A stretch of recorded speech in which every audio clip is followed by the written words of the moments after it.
영화 기생충의 주제는 흔히 빈부격차를 다룬다고 여겨지고 있습니다. 하지만 영화 기생충은 한국의 정치적 상황을 주제로 하고 있습니다. 기택의 가족은 사기꾼들이며 문광이라는 가정부도 집주인을 속이고 있습니다. 사기꾼들이 가난한 사람들을 대변하는 것은 아니므로 이 영화가 빈부격차를 다루고 있다고 보는 관점은 오해이거나 편협한 생각입니다. 숨겨진 상징과 은유를 찾아서 보이지 않는 형상을 이해하세요. 먼저 이야기의 전체 줄거리를 간단히 살펴보겠습니다. 기우는 친구의 소개로 박 사장의 딸을 가르치는 가정교사가 됩니다. 기우는 거짓말과 속임수로 가족이 모두 박 사장의 집에서 일하게 만드는 데 성공합니다. 이 과정에서 가정부로 일하고 있던 문광은 쫓겨나게 되죠. 캠핑을 떠나서 집이 비어있게 된 날, 쫓겨났던 문광이 집으로 찾아옵니다. 문광은 박 사장 가족들이 모르게 주방 창고로 연결되어 있는 비밀 지하실에 남편을 숨겨두고 있었습니다. 기택은 문광과 그의 남편을 비밀 지하실에 가둡니다. 문광은 다투는 과정에서 입은 상처를 치료받지 못해서 죽고, 남편이 아내의 복수를 위해서 박 사장의 가든 파티에 난입해서 기정을 죽입니다. 이제 해석을 통해서 이야기에 보이지 않는 부분을 밝히겠습니다. 박 사장의 집은 건축가 남궁 현자라는 사람이 지어서 살다가 판 것입니다. 문광은 남궁 현자의 집에서 가정부로 일하다가 소개를 받아서 박 사장의 집에서도 가정부로 일하게 됩니다. 집은 한국의 정치적 권력을 상징합니다. 한국은 일제 치하에서 벗어나 독립을 한 후에도 친일 세력을 청산하지 못했습니다. 그래서 독립 이후에도 정치적 권력은 오랫동안 친일 세력들의 손에 쥐어져 있었습니다. 남궁 현자는 한국의 근대화를 도왔다고 주장되는 일본을 상징합니다. 사모님 행세를 하기도 하고 집에서 가장 오래 산 사람이기도 한 문광은 친일 세력의 후원으로 정권을 잡은 친일 정치 세력을 상징합니다. 숨어있는 문광의 남편은 청산되지 않은 채 남아있는 친일 세력을 상징합니다. 그가 빚쟁이들을 피해서 숨어있는 것으로 설정된 이유는 친일 세력이 민족을 배신한 행위에 대한 대가를 전혀 받지 않았음을 나타냅니다. 한국의 정치적 권력을 상징하는 집의 소유주는 박 사장입니다. 박 사장은 미국이나 미국의 일부 정치 세력을 상징합니다.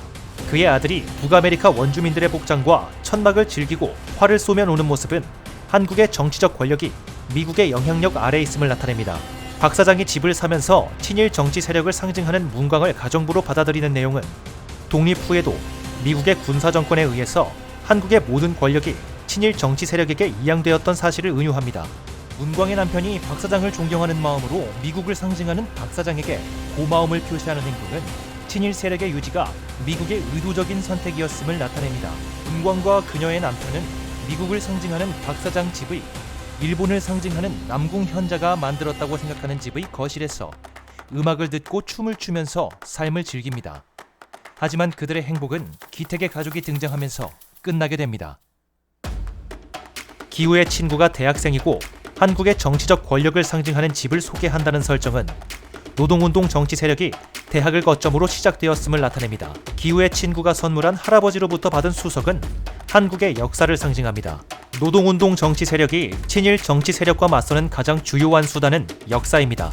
친일 세력은 민족을 배신했던 역사를 약점으로 가지고 있기 때문입니다. 하지만 역사전쟁은 그렇게 간단하지 않습니다. 기우는 오히려 친일 세력의 역사관에 부딪혀서 단죄에 실패합니다. 기정이 독도는 우리 땅이라는 노래의 한 소절에 가사를 바꿔서 부르는 장면은 민족주의 정체성을 나타냅니다. 친일 세력을 상대하는 노동운동 정치 세력은 민족주의를 견지하고 있기 때문입니다. 기택의 가족은 그래서 노동운동에서 시작했지만 결국은 민족 세력이 될 수밖에 없는 외길을 보여주게 됩니다. 미국을 상징하는 박 사장이 기택의 가족과 문광의 속임수를 모르고 있다는 설정은 극적 진행을 위한 구성입니다. 노동운동 정치 세력을 상징하는 기택의 가족이 거짓말과 속임수를 사용한다는 설정 역시 극적 진행을 위한 구성입니다. 현대 한국의 정치적 혼란은 미 군사 정권이 선택한 친일 세력의 잔존에서 시작합니다. 미국의 의도는 박 사장의 아내가 요구하는 짜파구리에서 명료하게 드러납니다. 민족 세력과 친일 세력을 상징하는 사람들이 한창 싸우는 와중에 미국을 상징하는 박 사장의 아내로부터 짜파구리를 요구받게 된다는 설정은 미국이 한국의 정치적 혼란을 필요로 하고 있음을 나타냅니다. 그래서 박 사장의 아내가 짜파구리를 먹는 행위는 미국이 한국의 정치적 혼란을 조장하고 있음을 가리킵니다. 이런 이유로 짜파게티와 너구리를 섞어서 조리된 짜파구리는 의도된 정치적 혼란을 상징합니다. 영화 기생충에서 기억할 만한 두 개의 장면이 있습니다. 첫째는 기우가 가든 파티를 바라보면서 자신이 그들과 어울리지 않는다는 사실을 인식하는 장면입니다. 여기서 기우의 모습은 노동운동에서 시작했지만 그 원동력의 중심에는 결국 민족적 자긍심이 있음을 알게 되어 민족 세력으로 성장함을 나타냅니다. 그는 친일 세력을 처단하는 주요한 도구인 역사를 상징하는 수석을 가방에서 꺼냅니다. 비밀 지하실로 내려가서 친일 세력을 상징하는 사람들을 처단하려고 합니다. 하지만 역사가 친일 세력의 처단을 위한 도구로는 부족한 것 같습니다. 기후의 시도는 오히려 친일 세력의 역사관이 공고해지는 결과를 낳았음을 보여줍니다. 둘째는 가든 파티에서 북아메리카 인디언의 복장을 한 기태가 죽는 연기를 요구받는 장면입니다. 한 민족이 북아메리카 인디언들처럼 미국의 필요에 따라서 사라질 수도 있다는 자각은 한 민족에게서 공통적으로 나는 냄새를 역겨워하는 박사장의 모습을 보면서 맹렬한 분노로 표출됩니다. 기태가 박사장을 죽이는 행동은 민족적 정치 세력이 한국의 권력을 되찾는 시도를 나타내며 이러한 행동이 바로 박사장이 싫어하는 선을 넘는 행동입니다. 즉 미국은 민족적 정치 세력이 친일 세력을 완전하게 물리치고 정치적 혼란을 제거하는 상황을 원하지 않습니다. 미국이 민족적 정치 세력이 권력을 완전하게 장악하는 것을 원하지 않는 이유는 남북한의 단일 정부 수립을 무산시키고 통일을 지연시키면서 자국의 정치적 영향력에서 벗어나지 못하도록 하기 위해서입니다. 이렇게 미국이 한국의 정치적 혼란을 의도하는 이유는 궁극적으로 세계적 정치 지도를 완성하기 위해서입니다. 기정의 죽음은 친일 세력과의 싸움에서 희생된 사람들을 상징합니다. 기태는 법망을 피하기 위해서 비밀 지하실로 숨고 기우는 돈을 벌어서 남궁 현자가 만들어 박사장이 소유했었던 집을 사겠다고 다짐합니다. 기태가 숨어있는 장면은 한국이 민족적 정치 세력이 미국의 세계 질서에서 독립하는 것을 미국은 용납하지 않음을 가리킵니다. 기우가 돈을 벌어서 집을 사겠다고 하는 결심은 한민족이 나라를 완전하게 되찾아야 하는 숙제를 여전히 해결하지 못하고 있음을 나타냅니다. 우리는 다음의 두 가지 질문에 답할 수 있어야 합니다.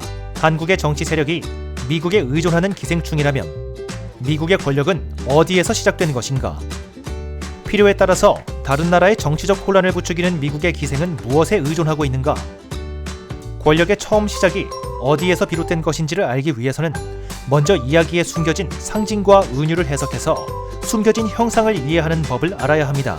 형상을 이해하는 데 도움이 되는 두 권의 책을 소개합니다. 영화로 보는 사탄의 교인은 영화를 형상으로 이해하는 영화로 보는 시리즈 4권 중 하나입니다. 7편의 영화를 선별하여 숨겨진 형상들을 해석하였습니다. 우화의 음모, 반화는 전 세계의 우화와 민담, 전설과 신화에서 460여 편의 이야기들을 선별해서 상징과 은유로 해석한 우화의 음모 시리즈 6권 중 첫째 권입니다. 이야기를 상징과 은유로 해석할 수 없다면 나쁜 이야기에 속게 되며 속일 의도를 가지고 있지 않은 이야기는 오해하게 됩니다. 숨겨진 상징과 은유를 찾아서 보이지 않는 형상을 이해하세요.